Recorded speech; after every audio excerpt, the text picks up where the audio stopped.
कई चुनावों से देख रहे हैं, एक नई परंपरा यहाँ डाली। पिछला हिसाब किताब देंगे नहीं, उससे पहले चले जाएंगे। नेहरू जी के वक्त ये हुआ, इंदिरा जी के वक्त ये हुआ, सरदार साहब के वक्त ये हुआ। जब चुनाव आता है तो जो पार्टी सत्ता में होती है उसका कर्तव्य होता है, उसका फर्ज होता है कि वो अपना लेखा जोखा आपके सामने रखे, लोगों के सामने रखे और फिर वोट मांगे। हम पिछले कई चुनावों से देख रहे हैं, एक नई परंपरा यहाँ डाली। पिछला हिसाब किताब देंगे नहीं, उससे पहले चले जाएंगे। नेहरू जी के वक्त ये हुआ, इंदिरा जी के वक्त ये हुआ, सरदार साहब के वक्त ये हुआ, और फिर नए जुमले ले आएंगे, नए सपने दिखाएंगे, नए वादे करेंगे। ये परंपरा लोकतंत्र के लिए बहुत ज्यादा नुकसानदायक है।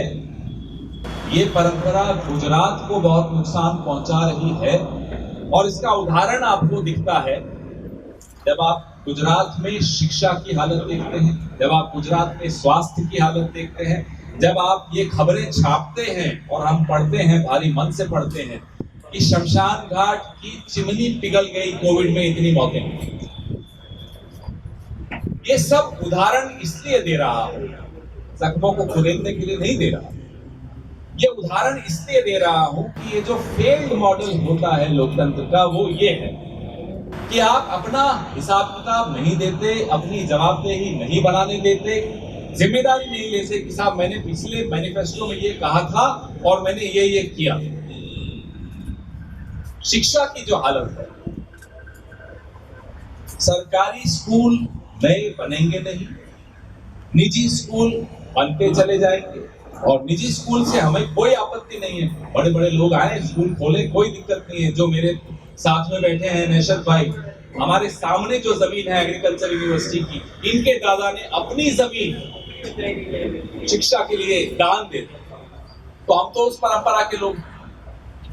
और हैरानी की बात है, मेरे को अभी लोग बता रहे थे आज सुबह कि 200 एकड़ लोगों से दान में ली हुई जमीन जो शिक्षा में जानी चाहिए थी, शिक्षा के लिए उपयोग आनी चाहिए थी, भारतीय जनता पार्टी की सरकार ने इसमें से भी 20 एकड़ निजी हाथों को बेच दी।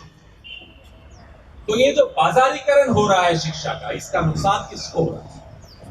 इसका नुकसान सीधे सीधे उस मध्यम वर्ग के बच्चों को हो रहा है जिस मध्यम वर्ग की मासिक आय 10,000, 15,000, 20,000, 25,000 हो, वो लाखों की फीस कैसे भर सकता है, मुझे आप ही बताइए। और ये मैं नहीं कह रहा, ये गुजरात विधानसभा में इन्हीं की सरकार के मंत्री ने लिखित जवाब में बताया कि क्या शिक्षा की हालत है, कितने टीचर्स कम और कैसे आप सरकारी स्कूलों को अनुमति ही नहीं देते। सरकार अपना हाथ छिटक देती है कि शिक्षा में हम नहीं खर्च करेंगे, स्वास्थ्य में हम नहीं खर्च करेंगे, ये निजी हाथों में दो, आप उनको पैसा दो, जितना वो मांगे उतना दो, वो आपको लूटे, आप लूटो। सरकार आंख बंद कर लेगी। गुजरात की सरकार ने आंख बंद कर दी थी शिक्षा की तरफ भी और स्वास्थ्य की तरफ भी, और उसका खामियाजा गुजरात के नागरिकों ने भुगता और आज भी भुगत रहे। तो जब आज ये आखिरी दिन है चुनाव के प्रचार का, यहां आज भी अगर हम और आप सवाल नहीं पूछेंगे, इनसे हिसाब नहीं मांगेंगे, इनसे जवाब नहीं मांगेंगे, तो हमें भी माफ नहीं करेगी। जब हम विपक्ष में हैं, हमें भी माफ नहीं करेंगे। और आप जनता की आवाज हो, बड़ी मजबूत और निडर आवाज हो। यहाँ का मीडिया को जब हम देखते हैं तो हम दिल्ली वालों को बताते हैं कि देखिए मीडिया हो तो वहां का बहुत दबाव में आप लोग काम करते हैं। 27 साल से एक ही सरकार हो तो वो किस तरह का दबाव डाल सकती है, हमें भी मालूम।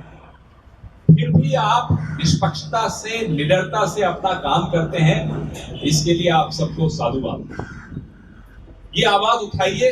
शिक्षा के क्षेत्र में जो कमियां हैं, जिससे गुजरात के लोगों को नुकसान हो रहा है, मेरी प्रेस रिलीज में मैंने काफी आंकड़े दिए हैं। अभी यहाँ आंकड़ों से आपको मैं समय आपका नहीं लूंगा, आखिरी दिन है प्रचार का और आपके मन में कुछ सवाल भी होंगे। लेकिन ये बात जरूर छापिएगा, ये बात जरूर सामने लाइएगा, जाहिर कीजिएगा कि चुनाव में जब लोग वोट दें तो आपकी रिपोर्ट्स दिमाग में रखें कि हाँ, हमारे यहाँ स्कूलों की ये हालत है, हमारे यहाँ कॉलेजेस की ये हालत है, हमारे यहाँ ईश्वर भाई देसाई ने जो जमीन दान की थी उसको भी भारतीय जनता पार्टी ने बेचा है। यह बात लोगों को ध्यान रहनी चाहिए जिस दिन 1 तारीख को जब वो वोट डालने चले।